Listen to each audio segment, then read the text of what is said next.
문 대통령이 미국과 북한 간의 설전 엿새 만에 침묵을 깼습니다. 한반도에서 두 번 다시 전쟁은 안 된다. 미국은 냉정하게 대응할 것이라 확신한다는데요.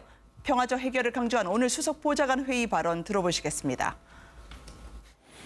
북한은 더 이상 상황을 악화시키지 말고 도발과 위협적 언행을 즉시 중단할 것을 촉구합니다. 다시 한번 강조해서 말씀드립니다. 정부의 원칙은 확고합니다. 대한민국의 국익이 최우선입니다. 대한민국의 국익은 평화입니다. 한반도에서 두 번 다시 전쟁은 안 됩니다. 어떤 우여곡절을 겪더라도 북핵 문제는 반드시 평화적으로 해결해야 합니다. 한반도의 평화는 무력으로 오지 않습니다. 평화와 협상이 고통스럽고 더디더라도 반드시 그렇게 해야 합니다. 국민 여러분께 분명히 약속드립니다. 위기는 안정적으로 관리되고 있습니다. 유사시 대비도 철저히 하고 있습니다. 국민과 함께 평화와 번영의 한반도를 반드시 만들겠습니다. 미국과 북한의 대치 상황에 대해서 긴 침묵을 지켜왔던 문재인 대통령입니다만 당초에는 내일 광복절 기념사에서 하지 않을까 했는데 오늘 공개적으로 이야기를 했습니다. 어느 정도 수위로 들리십니까? 일단 뭐 대통령으로서 이제 평화적으로 좀 상황을 관리하겠다라는 원칙적인 이야기이신 것 같아요. 네. 근데 이제 좀 이야기를 더 늦게 들어가 보면 일단 좀 대화 쪽에 상당히 좀 방점을 띄는 듯한 그런 느낌을 좀 받습니다. 어떤 면을 보면 지금 상황에서 뭐 트럼프 대통령과 또 김정은과 북한과 했던 굉장히 말상 자체가 좀 에스컬레이터에서 탔지 않습니까? 그렇죠. 그런 상황에서 일단 상황 관리를 이제 어느 평화적으로 하겠다라는 그런 의지를 보인 것인데 문제는 이제 어떻게 하겠다는 구체적인 이제 어떤 이 앞으로의 방향에 대해서 좀 부족한 점이 있는 것 같아요. 즉 물론 뭐 북한에 대한 비난을 하긴 했지만 트럼프 대통령을 직접 언급하지 않았지만 트럼프 대통령에 대해서도 좀 상황 자체를 너무 촉발시키지 말라라는 그런 메시지도 저는 좀 내부에 숨어 있는 것 같습니다. 제가 볼 때는. 그러면 비춰봤을 때 일단은 뭐 일반적인 이야기 같이 들려지지만 일단 대통령 입장에서 본다면 조금의 대화 쪽에 상당히 방점을 두고 좀 어떤 협상을 해보겠다는 그런 의지가 여전히 이제 내용 속에 포함되어 있는 것 같은데 또 한편으로는 우리가 뭔가 할 수 있는 게 별로 없다라는 또 무력감도 솔직히 있는 것 같아요. 지금 상황에서. 어떻게 뭐 무언가를 제시를 못하는 것은 우리가 할 수 있는 방향이 뭐 별로 없다. 이런 것들을 또 시인한 것이 아닌가라는 그런 또 생각도 듭니다. 문정인 특보의 발언에 대해서 청와대는 공식 부인을 했습니다만 대통령은 미국에 톤 다운을 요청했다. 그러나 보란 듯이 다음 날 화염과 분노라는 트럼프 대통령의 발언이 있었다는 건데요. 전쟁 없이 문제를 빠져나갈 수 있나요? 덤퍼드 합참 의장의 한국행 비행기에서의 입장들. 지금 문재인 대통령과 만나고 있는 덤퍼드 의장입니다만 어떻게 들리시나요? 네, 덤퍼드 의장이 뭐 대화를 지금 사실 강조한 부분이 눈에 들어옵니다. 그런데 덤퍼드 합참 의장은 사실 합참 의장이거든요. 군인이 평화를 이야기한다는 건 어떤 의미냐면 만반의, 그러니까 무력에 대한 만반의 준비를 갖췄을 때 군인은 평화를 이야기하지 그 군인 무력이 없었을 때 평화를 이야기할 수는 없거든요. 그러니까 합참의장의 발언이나 혹은 외교장관의 발언이나 그건 좀 다른 결이라고 생각을 합니다. 그러니까 국방부 장관이 할 수 있는 소리, 그다음에 국무장관이 미국의 입장에서는 국무장관이 할 수 있는 소리. 그래서 합참의장이 평화를 이야기한다 또는 대화를 이야기한다 그래서 우리나라가 지금 당장 미국은 대화로 방향을 틀었구나라고 이해하는 건 너무 단순하게 이해하는 것 같다는 생각이 좀 들고요. 오늘 그 문재인 대통령의 평화 이야기에 저는 고통스럽고 더디더라도 평화 이 부분이 사실 우리가 할 수 없으니까 고통스러운 거지 우리가 뭔가 할 수 있다면 평화를 위해서 그것이 고통스럽겠습니까? 그래서 그런 무력감, 그 말씀 아까 위원님 말씀하신 그 무력감에 대한 그런 그 표현하셨는데 저도 그 부분이 굉장히 좀 공감이 갑니다. 네. 한중일 뭐 골고루 도는 거라고는 했는데요. 덤퍼드 미국 합참 의장이 만나서요. 군사 옵션을 준비하고 있긴 하지만 나타날 결과에 대해서 유념하고 있다. 자, 저 발언들을 오늘 상당히 긴박하게 움직이고 있는 정세 속에서 어떻게 읽으면 되겠습니까, 교수님? 네, 우리가 트럼프 대통령의 그 강경한 발언 그리고 미국의 그 국방장관의 아주 그 무시무시한 발언도 있었지 않습니까? 그 발언들을 들으면서 혹시나 미국이 북한에 대해서 뭐 선제 공격이나 뭐 예방 그 전쟁을 할지 모르겠다라고 이제 우려를 했었는데 던포드 합참의장 말을 보면은 뭐 충분히 우리가 알 수가 있습니다. 보면 만약에 전쟁을 군사적인 옵션을 활용했을 때 거기에 어떤 결과가 나타날지에 대해서 자기들은 굉장히 우려하고 있다, 유념하고 있다 얘기를 하고 있는데 이것은 북한이 공격을 받으면 핵으로 반격할 가능성이 있기 때문에 엄청난 피해를 우리가 볼 수밖에 없죠. 한국과 일본이 상당한 피해를 볼 겁니다. 그런 결과를 유념하고 있기 때문에 일단은 대화와 협상을 통해서 이런 문제를 해결한다는 것을 기본적으로 깔고 있고, 그다음에 던포드 합참의장의 발언 중에서 굉장히 주목되는 부분이 하나 있습니다.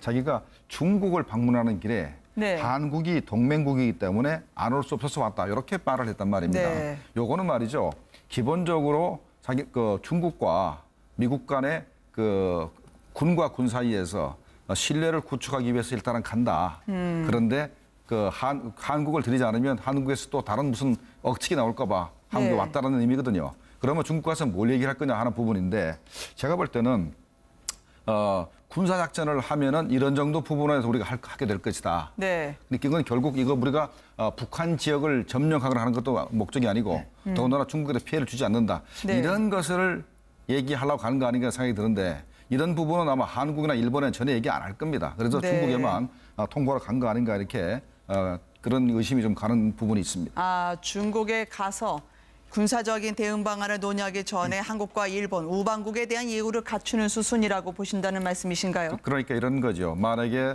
미국이 북한에 대해서 군사작전을 하면 중국이 자동 개입을 할까 봐 우리의 북한에 대한 군사 개입은 북한의 핵시설을 파괴하기 위한 것이지 절대로 우리가 북한을 점령하거나 북한 체제 붕괴를 원하는 것은 아니다. 그러니까 당신들도 우리가 북한에 대해서 이렇게 군사작전을 한다 하더라도 북한의 개발 생각을 하지 말라. 이런 정도의 얘기를 하려고 간 거 아닌가, 이런 생각을 우리가 할 수 있겠습니다. 속보가 나오는 대로 계속 전해드리도록 하겠습니다. 오늘 북한의 경우에는 주민들의 입을 직접 빌어서요, 미국을 향해서 메시지를 날리고 있습니다. 전에는 대규모 집회, 결전 의지를 다진 데 이어서 이제는 거리를 오가는 사람들의 말의 포화가 쏟아지고 있습니다. 한번 들어보시겠습니다. 북한 주민들의 대미국 항전 의지를 다지는 발언들입니다. 지금 우리 물길 건설사들의 이 가슴은 치솟는 분노와 격분, 이 버버구지를 안고 물길 건설을 힘있게 다그치고 있습니다. 미국이 제초되는 사상 최악의 제재 압박과 또 노라되는 전대미문의 도발책 등 이게 우리한테는 절대로 통하지 않습니다. 격려하는 원수리만 계시면 최후 승리는 반드시 우리의 것이다. 이것이 하늘 땅을 침감하는 우리 천만 군민의 신념이고 의지입니다. 지금 적들이 떠버리는 제지라는 것은 한갓 언유열 개꿈일 따름입니다. 핵몽둥이를 휘두르며 고세를 부리는 미국들이 아무리 지저대도 우리는 제갈 길을 한 채의 어차도 없이 곧바로 갈 것입니다. 주민들의 말을 들어보셨습니다만 김정은은 2주째 잠적이 이어지고 있는 형국입니다. 이렇게 조용하면 한번 도발의 의지를 또 한 번 내세우는 거 아닐까? 지금 38로스에 따르면 혹시나 이제는 잠수함에서 사출되는 미사일 발사를 준비하는 게 아니냐라고 하는 정황 증거들이 나오곤 했거든요. 네, 지금 일단 대내적인 문제부터 아까 각자들 주민들의 이야기요. 주민들 얘기가 쭉 나오는 게 재밌지 않습니까? 그 사람들이 김정은이를 굉장히 찬양을 하는 부분이 하나 있고 또 미국을 비난하는 게 문제 하나 있지 않습니까? 현재 김정은 입장에서는 김정은 체제가 현재 별로 북한에서 인기가 별로 없죠. 체제가 흔들리고 하니까 이번 이 미국의 그런 강경 발언 자체를 김정은 체제를 강화하는 계기로 하나 활용하는 것이 하나 있고, 그다음에 이렇게 북한에서는 이렇게 군사적 긴장이 조성되면은 경제가 성장을 합니다. 왜냐하면 인민들이 평소에 팽팽 놀다가 굉장히 이제 전쟁 분위기가 조성되면은 그래도 나름대로 내가 국가를 위해서 뭔가 기여해야지면서 각자 노동자는 열심히 열심히 노동을 하고 농민들은 농사를 열심히 짓기 때문에 이렇게 나와서 이렇게 발언하고 만들어서 일단 인민들을 경제에도 동원하는 데도 활용하기 때문에 김정은 입장에서는 일석이조입니다. 체제도 강화하고 경제도 인민들을 동원할 수 있기 때문에 두 가지 목적을 동시에 달성하고 있는 겁니다. 네, 주요국 대사를 평양으로 일제히 불렀고, 그리고 주말에 포착된 움직임은 휴일에도 토목 작업에 박차를 가하면서 전방 지역 농민들이나 아니면 북한 아이들의 모습이나 전우는 고사하고 좀 평화롭고 오히려 한가한 듯한 모습들이 발견됐다고 하던데요. 그러니까 결국 이제 지금 우리가 관측할 수 있는 지역에서 사실저는 공사가 벌어지는 것이거든요. 네. 우리 측에서 이제 볼 때 바로 북한 측의 어떤 선전 마을이라고 하죠. 거기서 이제 저렇게 대규모적인 어떤 뭐 공사를 한다든 이런 거 하는데 사실 저게 굉장히 드문 행위입니다. 네. 그만큼 아마 북한 입장에서 볼 때는 우리가 안정돼 있다. 우리가 그렇게 위협하지만 우리는 그냥 우리 할 일을 한다. 네. 이런 것들을 좀 보여주기 위한 것인 것 같아요. 그렇지만 내부적으로 보면 굉장히 긴장을 하고 있을 겁니다. 지금 네. 특히 각국에 나가 있는 외교 공관들에 나가 있는 외교관들을 이제 지금 주요 공관들 전부 다 소환했다고 하지 않습니까?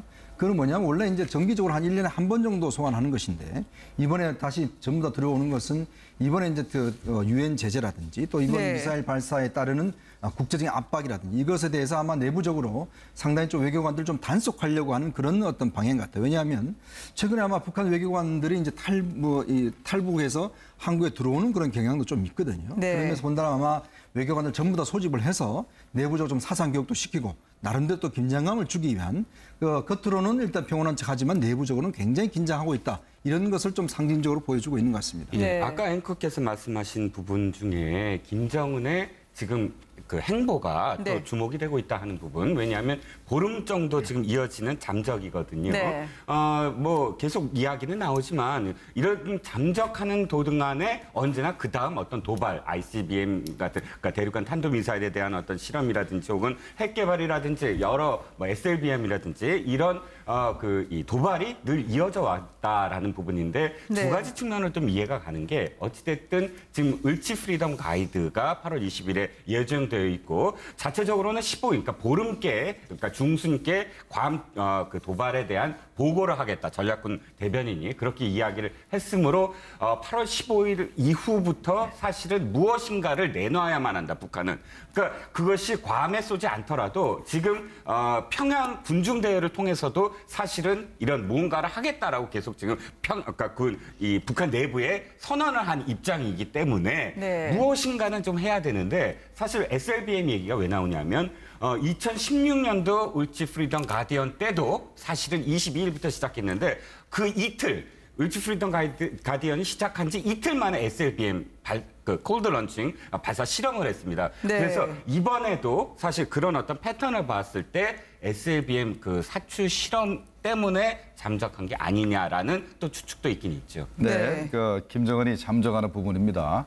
잠적을 한 2주 한 다음에 뭐 네. 미사일을 쏘고 또 잠적을 한 다음에 또 미사일 쏘고 물론 잠적한 것 자체도 이제 문제가 있습니다만은 딴 때는 모르지만 한여름에는 이 최고 이 독재자이기 때문에 자기 마음대로 쉴 수가 있는데 네. 김일성 집안은 과거에도 보도 한 7, 8월에서 한 달에서 한 달 보름 정도는 아주 그 고지대 날씨가 좋은 데서 시원한 데서 쉽니다. 네. 그래서 삼지연 특각이라든가 노영상 특각 같이 해발 고도가 600~700m 되는 데서 이렇게 아주 잘 쉬면서 또 어떻게 뭘 도발할까 생각도 하고 또 나름대로 미국에서 자꾸 참작전을 한다고 하니 자기 그 행적도 숨기고 하는 여러 가지 목적 때문에 잠적을 하는 것이고 그다음에 이제 잠적을 풀 수밖에 없습니다. 곧 이제 어떤 보도가 나올 것 같으면은 네. 14일부터 17일까지 오늘부터 17일까지가 북한이 벌써 한 1년 전부터 아주 야심차게 준비한 행사가 하나 있는데 백두산 위인 칭송대입니다. 네. 그러니까 김일성,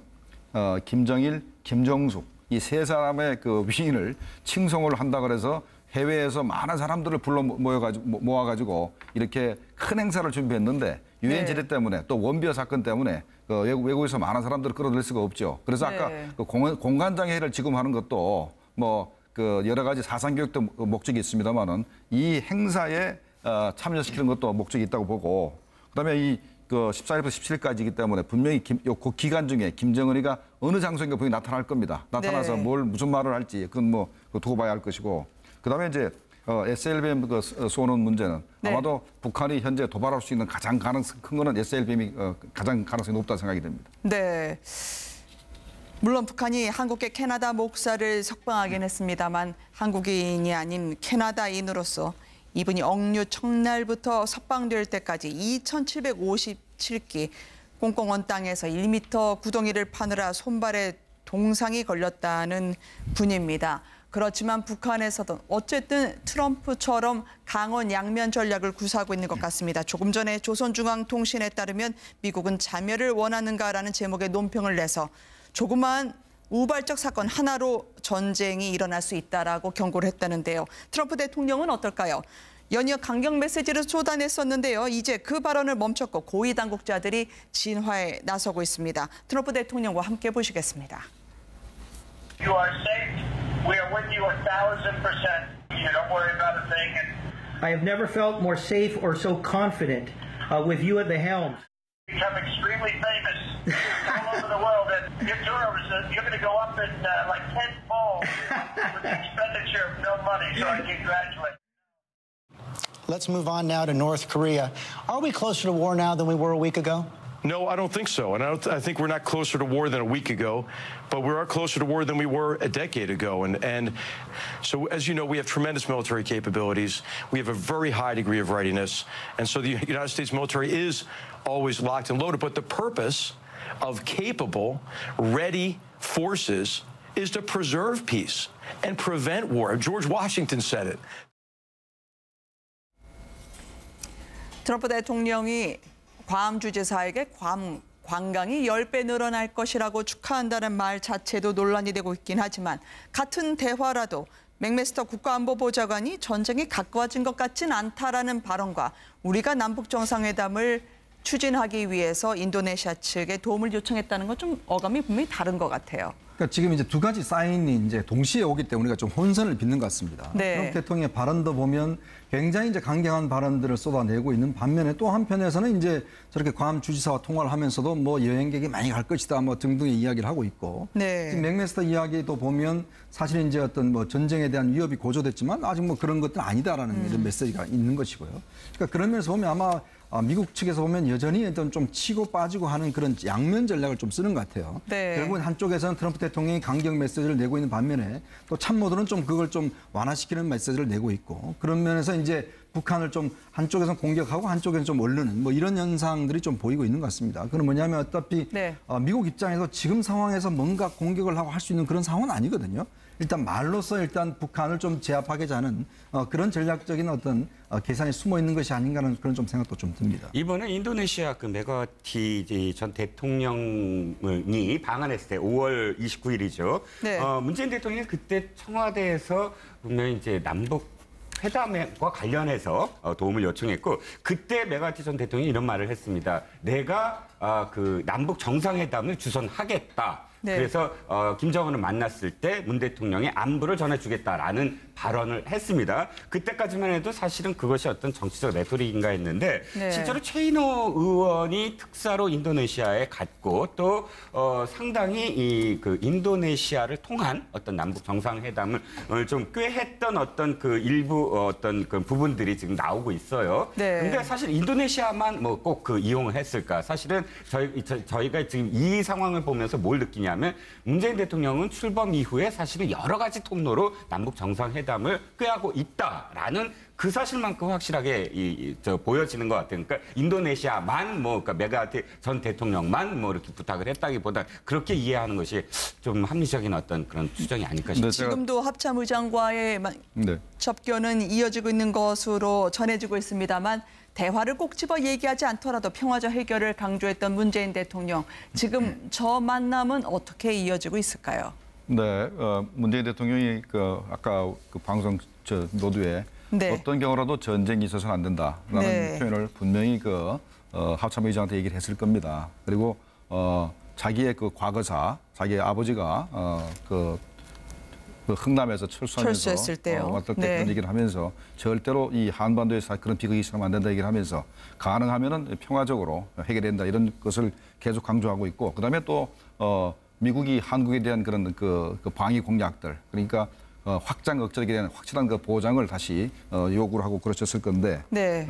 제가 아까 말씀해드렸던 그 미국이 왜 그러면 그렇게 그 트럼프 대통령이나 네. 매티스 국방장관이 왜 강한 말들을 했느냐면은 그 북한이나 중국에 대한 압박을 하는데 실제로 항공모함을 동원해서 항공모함을 몇 개 전단을 동원해 가지고 북한에 압박하는 것보다 말폭탄 소리가 훨씬 값이 쌉니다. 아, 네. 그리고 돈 든 게 별로 없어요. 네. 결국 왔다는 게 B1B 정도 몇 번 왔다 갔다 했는데 그건 돈이 몇 푼 안 듭니다. 네. 비행기 왔다 가기 때문에. 그래서 아주 싼 값으로 중국과 북한을 협박을 해서 핵을 포기시키기 위한 노력을 말폭탄을 쐈다고 보는 게 가장 맞는 것 같고, 그다음에 인도네시아를 통해서 남북 정상회담을 이렇게 주선하려는 것은 맞습니다. 그런데 그 이외에도 아까 말씀하셨지만은 아마도 우리가 모르지만 네. 아마 우리 정부 차원에서도 북한에 대해서 정상회담을 추진하기 위한 어떤 노력들이 물밑에서 진행되지 않겠나, 이렇게 한번 우리가 추정을 한번 할 수 있겠습니다. 지금도요?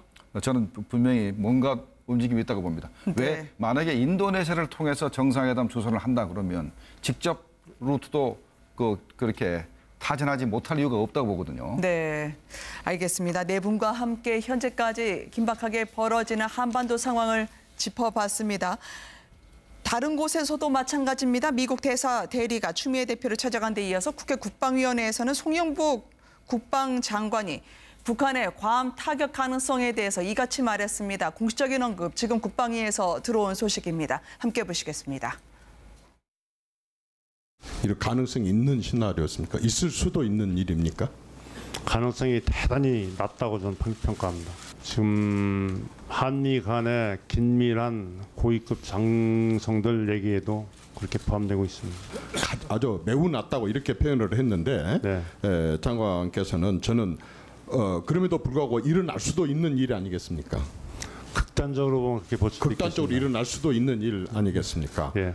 북한은 핵을 가지고 얘기를 합니다. 그 핵이 만약에 괌으로 날아갈 수도 있는 핵이라 그런다면 우리 한반도에도 떨어질 수 있는 거 아니겠습니까? 그럴 경우는 없다고요? 예. 없다고요? 예. 장관님께서 지금 없다고 뭘 근거로 이렇게 국민 앞에 지금 다 보고 있고 국민이 많이 불안해하고 있습니다. 없다고 하는 근거를 정확하게 한번 대보십시오. 괌을 향해서 날아가는 그것이 유탄이 돼가지고 한반도에 유탄이 말고 괌을 공격할 정도의 북한의 그 전력에라고 한다 그런다면 남한에 대한 공격이나 일본에 대한 공격도 할 수 있다고 하는 그런 가능성이 전혀 없다 그 말입니까? 핵에 대한 그런 가능성보다는 지금 제가 핵을 묻습니다. 가능성이 전혀 없습니까? 지금까지는 그렇게 판단하고 있습니다.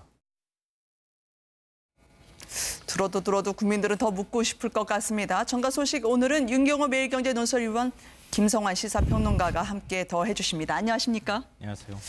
자, 일단 어떻게 들으십니까? 송영국 국방부 장관의 언급이 국민들을 좀 위로하고 안심할 수 있는 답변이 됐다고 보시는지 어떻게 평가하십니까? 글쎄요, 모성으로 일단 뭐 전략을 택한 것 같다는 그런 느낌이 드는데요. 그러니까 지금 자극하지 않겠다. 그러니까 북한을 자극하지 않을 수도 있는 거고. 네. 그다음에 이제 미국과 북한 간에 이어지고 있는 말폭탄이 더 번지는 거를 사실은 우리도 별로 원하지 않는다. 이런 게 저기에 지금 담겨 있는 거 아닌가 저는 그런 해석을 해봅니다. 군이 정치를 하는 게 아닌데 북한을 자극하지 않아야 그런 점에서 사실은 지금 국민들은 의아해하는 거 아니겠습니까? 최소한 군은 저렇게 얘기할 수 없는 거죠. 군은 단호하게 대비를 하고 있다는 점을 강조를 해야 되는 거고, 사실 뭐 북한이 미국을 향해서 쏜다 이거에 대해서 뭐 군사 전문가들 아니면 뭐 평론가들은 가능성이 있다 없다 뭐 얼마든지 논란을 벌일 수 있는 거죠. 그러나 국방장관 입장에서 저렇게 모호한 답변을 하는 거는 지금 상황에서는 국민들에게 그렇게 신뢰를 주지 못할 것 같습니다. 네, 지금 야당 측에서는 안이한 접근 방식이다라고 맹공을 퍼붓고 있는 국방위 같습니다. 여당 측에서는 위기를 부추기지 말라라고 반박을 하고 있는데요. 이해운 대표의 경우에는 바른정당 대표 아니겠습니까? 정부가 천하태평 강 건너 불구경이다라고 하는 논평을 냈었는데 평론가는 어떻게 보고 계시는지요? 뭐 저는 개인적으로 동의하지는 않습니다. 물론 이제 생각에 따라서 판단에 따라서 이제 굉장히 위기 상황이고 보다 적극적으로 강하게 우리도 군사적 대응을 해야 된다라고 생각하시는 분들이 있을 것 같은데요. 다만 지금 우리가 처한 위치나 상황으로 볼 때 우리까지 만약에 더 긴장 국면에 조성하는데 뭐 일조를 한다거나 아니면 더 강한 메시지를 던진다고 해서 상황이 크게 달라지는 것도 사실은 아닙니다. 미국과 북한이 직접 대화를 하건 아니면 어떤 방식으로든 딜을 하건 두 양국이 어떤 방식으로든 해법을 찾기 위해서 저렇게 움직이고 있는 것이라고 볼 때 우리가 나중에 대화의 국면이나 아니면 북과 어떤 방식으로든 중재하거나 조율하는 입장에 처할 것에 대해서 대비한다면 너무 한쪽으로 가가지고 우리가 군사적 긴장 관계를 조성하는 것은 저는 개인적으로 바람직하지 않다고 보는데요. 네. 다만 말씀드렸던 것처럼 좀 국민들께서 그리고 또 시청자들께서는 보시는 관점에 따라서 아주 우리도 속 시원하게 북한에 대해서 굉장히 강한 메시지를 좀 던지고 북이 어떤 군사적인 위협을 한다 그러면 우리가 거기에 대해서 강력하게 대응하겠다는 얘기를 왜 말을 못하느냐. 입이 있어도 말을 못하는 건 아니냐 이렇게 지적하실 수는 있다고 생각하는데요. 네. 이미 사실은 미국이 북한과 대립적인 관계에 있고 북의 미사일을 어떤 방식으로든 요격한다고 하는 메시지가 있을 때 우리의 군사력 대응도 거기에 함께 포함되어 있다고 보시면 될 것 같아요. 네. 그걸 꼭 굳이 말을 한다고 해서 그게 꼭 우리가 좀 더 적극적이고 좀 더 강한 메시지를 던지고 있는 것이다라고 생각하는 건 조금 저는 동의하기가 좀 어렵습니다. 네. 근데 이제 장관들이나 어떤 외교 당국자들 보면 뭔가 이제 좀 전략적으로 사실 움직여야 되거든요. 예를 들어서 미국 같은 경우도 보면 이게 국무장관과 국방장관, 뭐 안보보좌 간의 메시지가 어떤 면에서 보면 서로 어떤 좀 짜고 이렇게 여러 가지 이야기를 하지 않습니까? 근데 사실은 우리는 지금 현재 외교안보팀의 어떤 보이는 행태와 이런 모습들을 보면 사실 지난주에 가장 화제가 됐던 게 뭐냐면 외교부 장관과 그다음에 안보실장 휴가 문제였습니다. 네. 또한 또 송영무 장관도 뭐 휴가 문제가 논란이 됐고 강경화 장관은 휴가 갔다가 다시 이제 오늘 돌아왔어요. 긴급히 돌아왔죠. 예, 그런 것들을 비춰를 보면 예를 들어서 이 사태에 대해서 정부가 정말 어디 들어서 정말 조직적으로 정말 전략적으로 잘 우리가 좀 안심할 수 있게끔 이렇다라고 하기에는 어떤 면에서 물론 긴장도 부추기지 말아야 되는 것인데 근데 문제는 정부가 대처하는 게 보면 뭔가 어설프고 뭔가 좀 서로 전략적이지 못한 그런 모습들이 비치고 있지 않습니까? 네. 지금 이제 송영무 장관 이야기도 그렇죠. 예를 들어서 이 가능성이 전혀 없는 것과 낮은 것과 그다음에 그럴 수도 있는 것, 이 발언 자체가 상당히 다릅니다.